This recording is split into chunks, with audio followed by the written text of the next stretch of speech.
अपने तीसरे कार्यकाल में पहली मन की बात जो है प्रधानमंत्री नरेंद्र मोदी ने की है। कार्यक्रम में प्रधानमंत्री नरेंद्र मोदी ने विभिन्न मुद्दों पर बात की। इस दौरान उन्होंने संविधान में अटूट विश्वास को दोहराया, तो वहीं आम चुनाव, आदिवासी कल्याण, पर्यावरण पर चर्चा की और देश की लोकतांत्रिक व्यवस्थाओं को लेकर देशवासियों का आभार जताया। साथ ही मां के रिश्ते और पर्यावरण पर प्रधानमंत्री मोदी ने कहा कि इस साल विश्व पर्यावरण दिवस पर एक विशेष अभियान शुरू किया गया है। इस अभियान का नाम है एक पेड़ मां के नाम। मैंने भी एक पेड़ अपनी मां के नाम लगाया है, आप भी अपनी मां के नाम एक पेड़ लगाएं। विश्व पर्यावरण दिवस पर एक विशेष अभियान शुरू किया गया है। इस अभियान का नाम है एक पेड़ मां के नाम। मैंने भी एक पेड़ अपनी मां के नाम लगाया है। मैंने सभी देशवासियों से, दुनिया के सभी देशों के लोगों से ये अपील की है कि अपनी मां के साथ मिलकर या उनके नाम पर एक पेड़ जरूर लगाएं। और मुझे ये देखकर बहुत खुशी है कि मां की स्मृति में या उनके सम्मान में पेड़ लगाने का अभियान तेजी से आगे बढ़ रहा है। प्रधानमंत्री नरेंद्र मोदी के मन की बात कार्यक्रम में मध्य प्रदेश के मुखिया सीएम डॉक्टर मोहन यादव भी शामिल हुए। उन्होंने राजधानी भोपाल के बाग सिवनिया में पीएम की मन की बात को सुना। साथ ही उन्होंने पौधरोपण भी किया, प्रधानमंत्री की अपील को आगे बढ़ाया। फैक्ट फाइंडिंग कमेटी के सामने पूर्व मुख्यमंत्री दिग्विजय सिंह और कमलनाथ की गैर मौजूदगी को लेकर कांग्रेस में गुटबाजी शुरू हो गई है। पूर्व मंत्री और विधायक लखन घनघोरिया का बड़ा बयान सामने आया है, जिस पर पूर्व मंत्री सज्जन सिंह वर्मा ने आपत्ति जता दी है। दिग्विजय सिंह जी हमारे सीनियर लीडर हैं, सबकी अपनी व्यस्तताएं होती हैं। नकुलनाथ जी की अपनी व्यस्तताएं होती हैं। इतने सारे लोग उन्हीं के हैं, दिग्विजय सिंह जी के और कमलनाथ जी के हैं जो आए। इसको उस नजरिए से नहीं देखना चाहिए आपको। इन बातों से क्या फर्क पड़ता है? एक बात बताइए, 100 लोगों में से 98 लोग उपस्थित हैं, 2 लोग नहीं आए।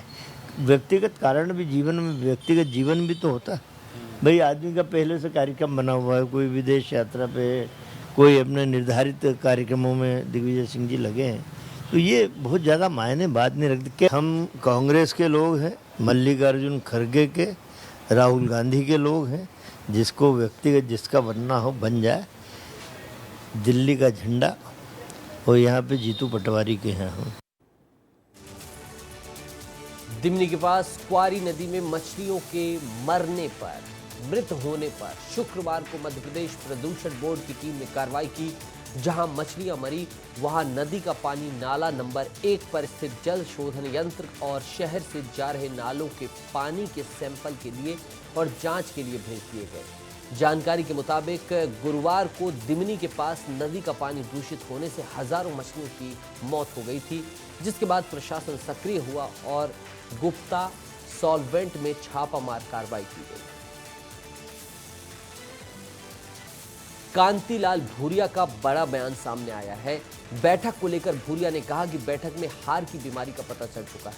भूरिया ने कहा कि खरीद फरोख्त, दल बदल और पैसे की लालच के कारण कांग्रेस को करारी हार का सामना करना पड़ा। तो जो बातें अब आ रही है पर्यवेक्षकों के सामने है, वो सब उसके बाद सारा फैसला होगा। वो बीमारी कौन सी है, कहाँ है, सब ढूंढ रहे हैं और बीमारी का इलाज भी करेंगे। उन्होंने बात कर ली थी, दिग्विजय सिंह साहब ने भी उनसे मैंने पर्सनली बात कर ली थी। लोकसभा चल रही है, उसमें वो लगे हुए राज्यसभा में, वो ये सब सारी चीज़ें हैं जिनसे वहाँ पर जहाँ मिलने उनको मिल के उनकी अपनी बात रख दी। 1 to 1 बात है, अलग अलग करना है, कोई सामूहिक तो मीटिंग तो है नहीं, इसलिए यहाँ आना जरूरी नहीं था। जीतू पटवारी अब हार की बीमारी का इलाज करेंगे।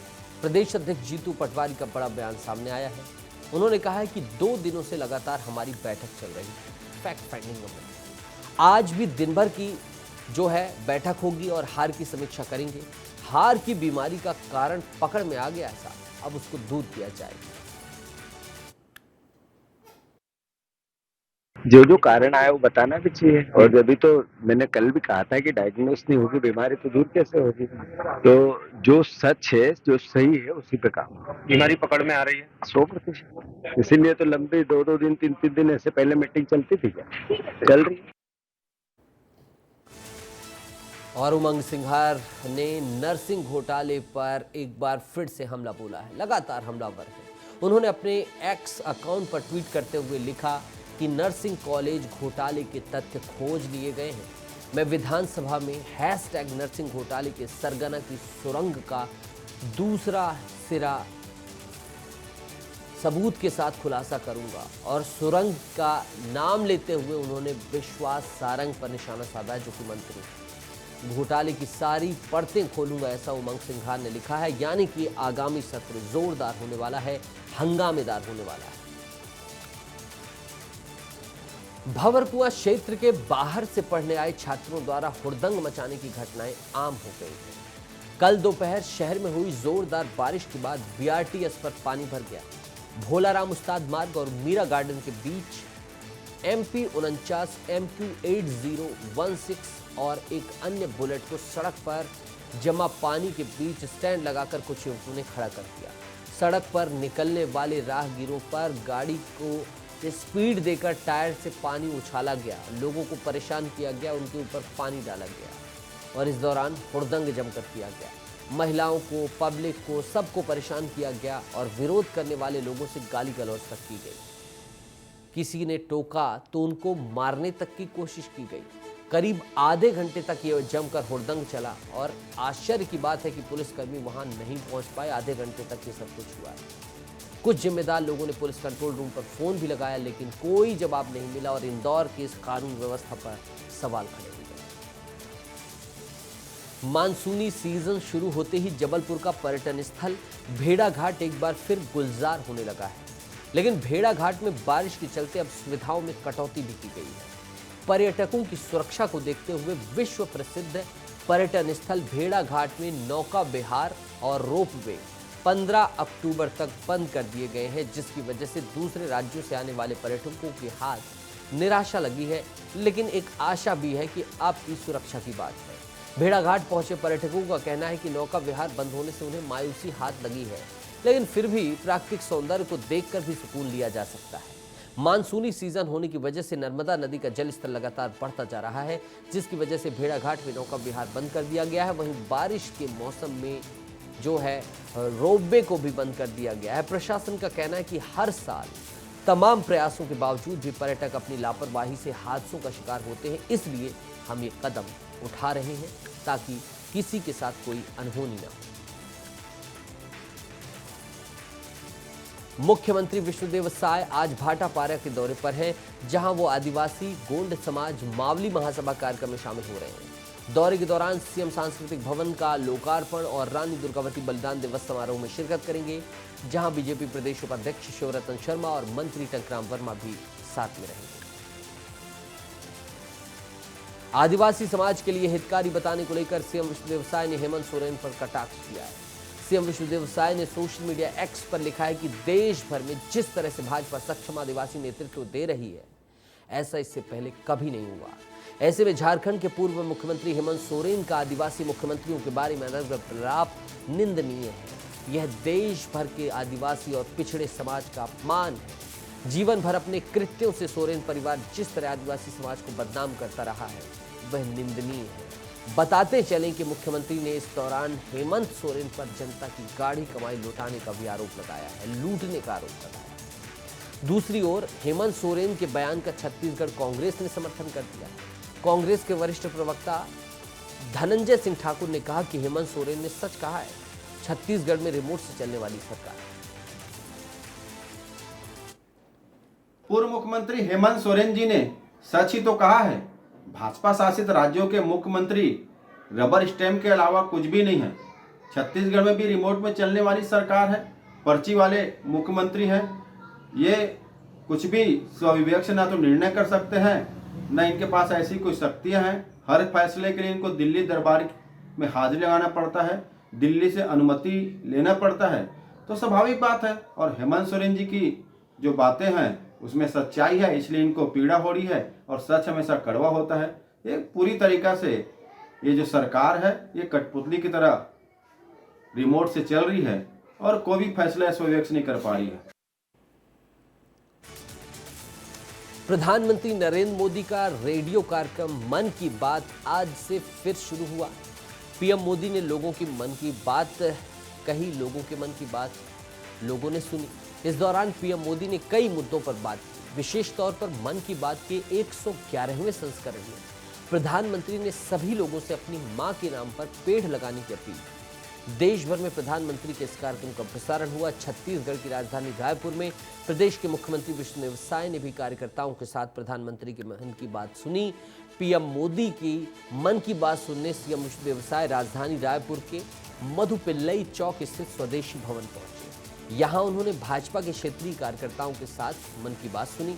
वहीं एक तरफ बीजेपी जहां मन की बात कार्यक्रम की तारीफ कर रही है, तो वहीं दूसरी ओर कांग्रेस ने प्रधानमंत्री के मन की बात कार्यक्रम पर तंज कसा है।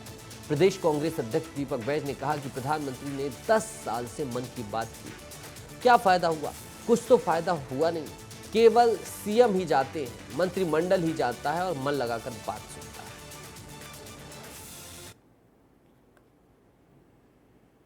है। एनडीए की तीसरी बार सरकार बनने के बाद लगातार तीसरी बार प्रधानमंत्री बनने के बाद आज उनका पहला ये प्रधानमंत्री की मन की बात के माध्यम से देश की जनता से रूबरू हुए और आज उन्होंने मन की बात में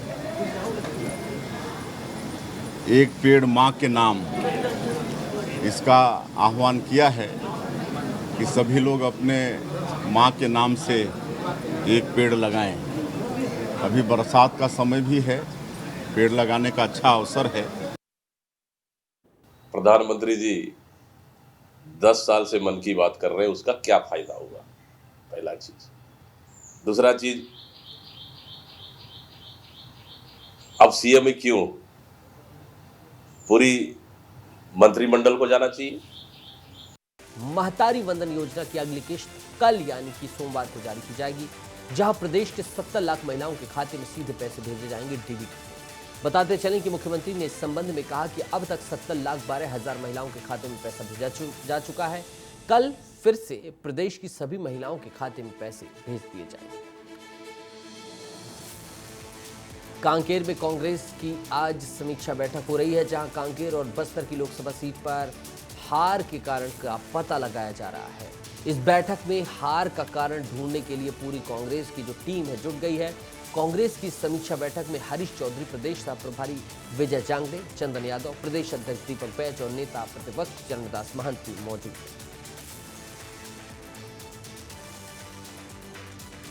कुंडा थाना क्षेत्र से संगीन घटना सामने आई, जहां नाबालिग लड़की के साथ छेड़छाड़ करने वाले आरोपी को पुलिस ने गिरफ्तार कर लिया है। बताते चलें कि युवती के परिजनों ने आरोपी राजू बंजारी के खिलाफ पुलिस थाने में रिपोर्ट दर्ज कराई थी, जिसके बाद पुलिस ने चंद ही घंटों में आरोपी की गिरफ्तारी की।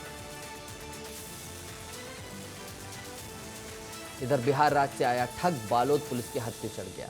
24,92,000 रुपए की ठगी करने का इस पर आरोप है। साइबर सेल और दल्ली राजहरा पुलिस टीम ने बिहार से आरोपी को गिरफ्तार किया है। बताते चलें कि ठगी मामले में रिकवरी को लेकर बालोद पुलिस की अब तक की सबसे बड़ी कामयाबी है।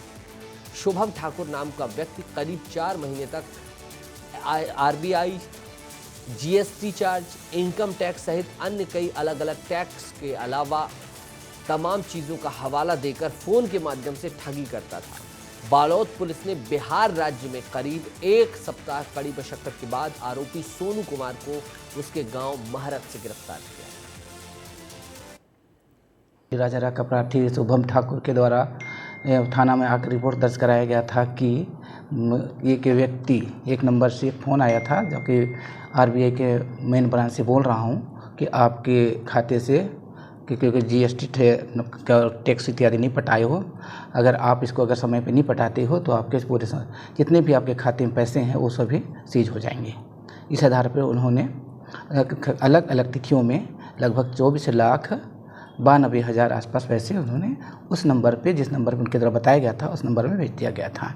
लेकिन जब बाद में ज्ञात हुआ कि उसके पूरे पैसे जब चले गए तो ज्ञात हुआ कि हमारे द्वारा ठगी हुई है, तो फिर उसने थाने में रिपोर्ट दर्ज कराया था, जिस आधार पर हमारे द्वारा लगातार विवेचना की गई।